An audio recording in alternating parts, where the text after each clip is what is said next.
Hey friends, it's good to see all of you, or at least it's good to be seen. Welcome to our second installment in our Advent DIY video series. If you were able to find your way to last week's video, hopefully you had success in making your at-home Advent wreath if you gave it a shot.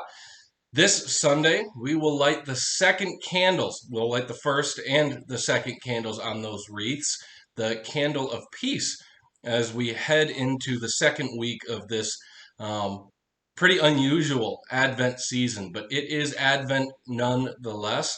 I'm joined for today's DIY video by my wife, Rita. She is the baker extraordinaire in our house. I gave it a shot in our practice run, and it didn't go quite as well. She ended up finishing up the product, and the bread that we're going to make, which I'll say more about in just a second, came out just fine. Um, and so uh, we know what we're doing now. Um, the second Sunday in Advent this year in 2020 happens to also fall on the first Sunday of the month of December, which at St. Paul United Church of Christ means that it is Communion Sunday. Communion is special because it is that day of the month in the church when, from all kinds of places in our lives and on our spiritual journey, on our life journey, we gather around a table. And these days it's sort of around a spiritual, metaphorical table because we can't all gather together in person, but where we gather our spirits around a table that Christ sets for us, which is open to all. It's the table that reminds us that in Christ there is room for all people to gather around, no matter who they are, no matter where they've been, and to be filled and to break bread and to share peace with their fellow human beings, their fellow children of God. And so it's Communion Sunday. And we kind of thought that a very peaceful activity as we light the candle of Advent peace, and as you hear the oven done preheating, is to bake bread that we can use.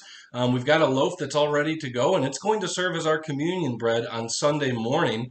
And we're going to invite you to bake your own communion bread that you'll use for communion on Sunday if you're joining us as well. Otherwise, it's just going to be a nice loaf of bread to have around the house to make sandwiches with or to toast. I don't know, is it good sandwich bread? No. It's not great sandwich I wouldn't bread. use it on a sandwich. Yeah, but maybe you could put some butter or some jam on it. And it's a nice peaceful activity. And when you break bread with somebody, you're sharing peace with them. You're extending peace to them. And so we're going to give you step-by-step instructions on how to make a very, very simple loaf of bread.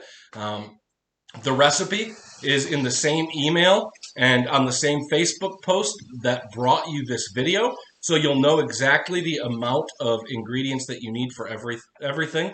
Rita is washing her hands, which is very, very important when you're going to handle food. You want to have your hands washed because safety first.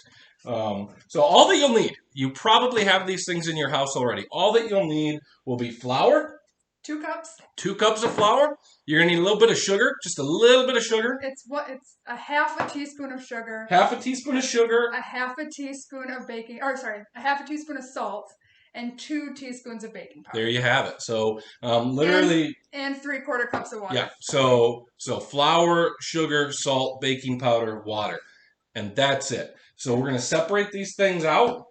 Okay, so I'll walk you through this part since Eric is bound to. Well, I don't want to make fun of him. He'll mess it up. Okay, so you take your 2 cups of flour and you just add it to a mixing bowl. It's pretty straightforward. I have my 2 teaspoons of baking powder, a half a teaspoon of salt, and a half a teaspoon of sugar, all in this little guy here, and you add that. And you just take a whisk and you whisk your dry ingredients together. Because see, I'm just sort of whisking them together, get a good mix. And then you just add your water. And the recipe said it should be lukewarm water. So you add that. And then you don't want to use your whisk to mix it because your whisk will get all clumpy. So you can put your whisk in your sink. I did that the first time, so that was one. Grab a spatula or a fork or something. That way your mix doesn't get. You don't want it to clog up your whisk. So start mixing it up, and it's gonna seem really dry, and that's okay. I freaked out the first time. I thought I'd ruin the bread. He thought we should add more water, and that would have made it worse. So it's gonna be really dry. I'll show you in just a second. Kind of, it's gonna look. I don't know if you can kind of see. It's pretty dry. All right. So if you are doing this with a kid, this is the fun part. What I would recommend is sit your spatula aside and just go straight for the hands and start mixing it.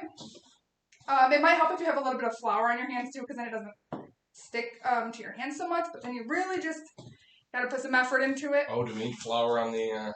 Yeah, you want to grab a little bit of flour? Yeah. It doesn't take much. All right.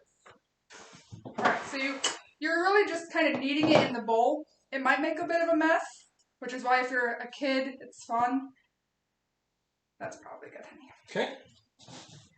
So just really, this is great for pandemic times because you can take out all your frustration, all your anxiety on your dough here, and I'll pull it out so you can kind of see what it looks like. And then Eric has sprinkled some flour on the countertop here. You can use a table and put like a cookie sheet down or something. So here's my ball of dough. Let me just kind of move this stuff out. This really is the fun part. Get all of my things out of the way. Mix this up well. Okay, throw it on the counter here, and you just start kneading it a little bit. And kneading is just, you lay it out and you fold it in on itself, and then you push it back down. You turn it, fold it in on itself, and push it down. The nice thing about this recipe is you don't have to let it rise or do anything like that. So again, if you have a kid and you're doing this with your kids, I strongly recommend letting them do this part. It's really fun. It's a good way to... Kids, if you're doing this with adults, demand that the adult let you do this part because it's the fun part. Okay, so once you have it in sort of a squarish, rectangular sort of kind of shape, you're going to just fold it like an envelope is what the recipe says, but you just pull it into thirds. So it makes it like a nice rectangular shape, and I'll hold it up so you can kind of see. So you kind of fold it into thirds. You can kind of see how that's like that. Once you have it like that, you flip it over. So it should be like a nice rectangle, and you might have to knead the edges a little bit so they're not too rough. Grab a knife. Kids, this is not the part for you. This is where your parents get involved. Safety first. Yes, parents grab a knife and just score the top of it. Just makes it, I don't know, it always makes it look nice. Line a baking pan with parchment paper.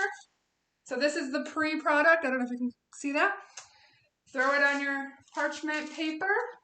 Eric's going to toss it in the oven, which is preheated to 425 degrees. 425. He's going to put that in. And we've got the finished product on a plate over here. Which, yes, we have kind of gotten into it. So you can see it's a really thick, dense loaf. It's not really sandwich bread, but it's like really good butter, maybe with dinner kind of bread.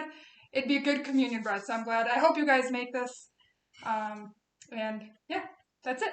Really simple. We finished chewing. Oh, it's in the oven for 25 minutes. Yeah, that's kind of important. 25 minutes, yeah. Folks, I hope that you have fun giving this a shot, making your own bread, whether it ends up being communion bread or not. And if it is, I look forward to breaking bread with you all and gathering around that sacred and wide open table on Sunday morning. I hope you have a good, safe weekend, and we will see you at the start of the second week of Advent. Have a good weekend, everybody. Bye. Bye.